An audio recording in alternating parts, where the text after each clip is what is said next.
அதனால அவங்க சொன்ன பதில்களுக்கு சில கேள்விகளை வச்சிருக்கோம். சித்தரிக்கப்பட்ட ஒரு அற்புதமான செக்மெண்ட் வருது. டிடிவி தினகரன் சார், வணக்கம் சார்.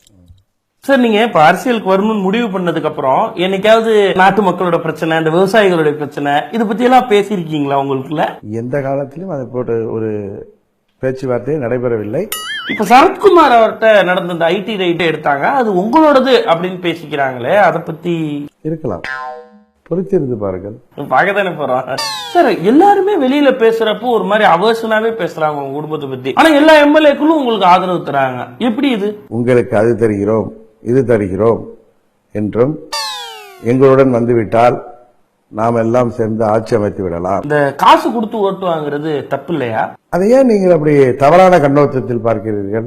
சரி, இப்ப உங்களுடைய செயல்பாடுகள் எல்லாமே தனிச்சையா செய்றீங்களா, இல்ல பெங்களூர் ஜெயில இருந்து ஏதாவது உத்தரவுகள் அப்பப்ப வர்றது? அதே மாதிரி வாய்ப்பு இருப்பதாக எனக்கு தெரியவில்லை. நாங்க அதை ஒரு பெரிய கருத்தை எடுத்துக்கிறது. Let us come to a serious question. ஒருவேளை ஜெயலலிதா அவர்களுடைய மரணத்துக்கு நீதி விசாரணை நடத்தினா உங்க குடும்பம் மாட்டிக்குமா? நிச்சயம் இவர்கள் தான் குற்றவாளி கூண்டிலே ஏறுவார்கள். இவர்கள் தான் அதில் ஏ1ஆக விசாரிக்கப்பட போகிறார். ஓபிஎஸ்க்கு கொடுத்த மாதிரி எடப்பாடிக்கு அல்வா கொடுக்க போறீங்களா?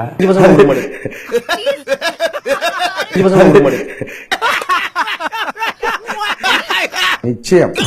காற்று வெளியீடை பத்தி உங்களோட கமெண்ட்ஸ் என்ன? ஓப்பனா சொல்றேன்னா, நான் பிளாங்கா இருக்கேன். சார், இப்போ அபிஷேக் ராஜா நல்லா இருக்குன்னு சொல்லியிருக்காரு சார் படத்தை. நிறைய விமர்சனங்கள், தவறான விமர்சனங்கள், திட்டமிட்டு சதி செய்தார்கள். சார், சிஆர் சரஸ்வதி ரொம்ப சீரியஸா நீங்க தான் அடுத்த முதல்வர்னு சொல்லியிருக்காங்களே சார். முடியாதவர்கள் ஏதாவது சொல்லிட்டு இருப்பாங்க. அதெல்லாம் போய் நம்ம அரசியல்ல பெருசா எடுத்துக்க கூடாது. அப்போ அவங்களோட நடிப்புன்னு சொல்றீங்களா சார்?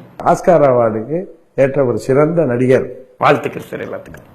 அடுத்ததான் நம்ம கூட இன்னொரு முக்கியமான புள்ளி தீபா இணைஞ்சிருக்காங்க. வணக்கம். நீங்க தான் அடுத்த முதல்வர் அப்படின்னு சொல்லி உங்களுடைய ஆதரவாளர்கள் எல்லாம் சொல்றாங்க. அதை பத்தி என்ன நினைக்கிறீங்க? அது ஒரு மரியாதை நிமித்தமாக சொல்லப்படும் வார்த்தை. நம்ம ஒரு மரியாதைக்கு எல்லாரையும் அண்ணன் கூப்பிடுறோம், அதுக்காக ஒரு அண்ணனா? ரைட், விடுங்க. உங்கள்ட்ட அரசியல் பத்தி பேசுறதே வேஸ்ட். மேடம், அமலா பாலுக்கும் தனுஷுக்கும் ஒரு அண்ணனுக்கும் தங்கைக்குமான உறவு எப்படி இருக்கணுமோ அப்படிதான் இருந்தது. மேடம், ஒரு ஜெனரல் நாலேஜ் கொஸ்டின். லுங்கிய பல்லால கடிச்சுக்கிட்டு இருக்கப்ப கொட்டாய் வந்தா என்ன பண்ணலாம்? விட்டுவிட வேண்டியதுதானே. அம்மா அரசியல்ல இருந்தாங்க அப்படின்றதால உங்களுக்கும் அரசியல் ஆசை வந்துருச்சு. அம்மா சினிமால கூட இருந்தாங்க, உங்களுக்கு நடிக்கிற ஆசை இருக்கா?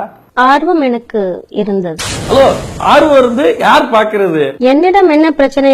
ஏங்க, நீங்க ஹீரோயினா ஆடிஷன் ஏதோ அட்டென்ட் பண்ணிருக்கீங்களா? அங்கேயும் நான் சென்றிருந்தேன். அதற்காக நான் மாலை 6 மணி மட்டும் காத்துக் கொண்டிருந்தேன்.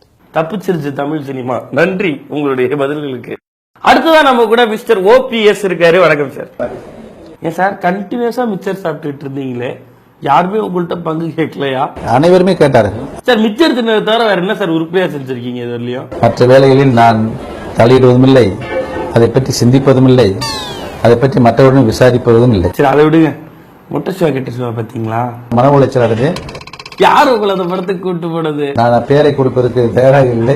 இப்போ உங்களுக்கு ஆதரவா இருக்காங்கல்ல, இப்ப மாஃபா பாண்டியராஜன் இருக்காரு, மதுசூதனன் இருக்காரு, இவங்களுக்கு எல்லாம் என்ன சார் நீங்க கத்துக் கொடுக்க போறீங்க? கசப்பான உணர்வுகள். நல்லது சார். ஏன் சார், உங்க கட்சியில இருந்து அடுத்து தியானம் பண்ண போறது எடப்பாடி பழனிசாமி தானே? பொறுத்திருந்து பாருங்க. அம்மாவோட ஆன்மா உங்ககிட்ட பேசுனுச்சா சார்? பேசியது கிடையாது, டெலிபோனோட தொடர்பு கொண்டது கிடையாது. தியானம் பண்ணும்போது தூக்கம் வந்துச்சா? Yes yes. தூக்கம் வந்துருந்தா அப்போ கொட்டாய் வந்திருக்கணுமே. யாரும் என்னிடம் கேட்காத கேள்வியை பொழுது நீங்கள் கேட்டிருக்கிறீர்கள். சரி, ஓகே சார். ரொம்ப ஓப்பனான ஒரு இன்டர்வியூ. Thank you sir. வாங்க செயல் தலைவரே, வணக்கம். மக்களுக்கான பணிகள், மக்களுக்கான போராட்ட குரல்கள், இதெல்லாம் ஏதாவது கொடுக்கறதுக்கு ஐடியா இருக்கா? எங்களை செருப்பால் அடிச்சா கூட நாங்க எந்த வேலையும் செய்ய மாட்டோம். என்ன வேணா பண்ணுங்க. அண்ணா, அதுக்கப்புறம் கலைஞர், இவங்க எல்லாம் வகிச்ச அந்த திமுகவினுடைய தலைவர் பதவியை இப்ப நீங்க வகிக்கிறீங்க. இதை விட கேவலம், இதை விட வெக்கம், இதை விட அவமானம் தமிழ்நாட்டுக்கு வேற என்ன ஒண்ணு சொல்லுங்க. இத இவ்வளவு ஓப்பனா சொல்லியிருக்காரா சார்? விஷால் தயாரிப்பாளர் சங்கத்தோட தலைவரானதை பத்தி என்ன நினைக்கிறீங்க? அவர் ஒரு அரசியல் ஞானி, அவருக்கெல்லாம் போய் நான் விளக்கம் கேட்க முடியாது. சரி, இதை விடுங்க சார். இந்த ஆராசா கனிமொழி அவங்களோட இந்த கேஸ் விஷயம் என்ன சார்? அது வெட்கப்பட வேண்டிய விஷயம். தமிழ்நாட்டை பொறுத்த வரைக்கும் சொல்லவும் கூடாது, சொல்லவும் விரும்பல. இது உள்கட்சி விவகாரம். இல்ல சார், அந்த கட்சிக்கு நீங்க தானே செயல் தலைவர். சந்தேகம் இருக்கிறது, மக்களிடத்தில் அந்த சந்தேகம் இருக்கு, அதை நிவர்த்தி செய்ய வேண்டிய பொறுப்பு எனக்கு இருக்கிறது. சார், பேஸ்புக், ட்விட்டர், சமூக வலைதளங்கள் எல்லாம் உங்களை, உங்க குடும்பத்தை, உங்க கட்சியெல்லாம் மீம்ஸ் போட்டு செய்யறாங்களே.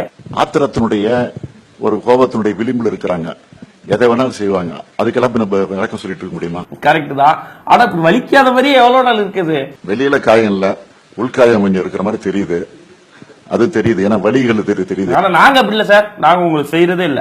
இல்ல உங்களன்னு சொல்ல, பொதுவா எல்லாரையும் சொல்றேன். சார் திடீர்னு மெரினா போராட்டத்துக்கு ஆதரவு கொடுக்குறீங்க, நீங்க கொண்டு வந்த மீத்தேன் கேஸ் திட்டத்தை நீங்களே எதிர்க்கிறீங்க, அப்புறம் பார்த்தா திடீர்னு விவசாயிகளுக்கு குரல் கொடுக்குறீங்க, என்ன சார் இதெல்லாம்?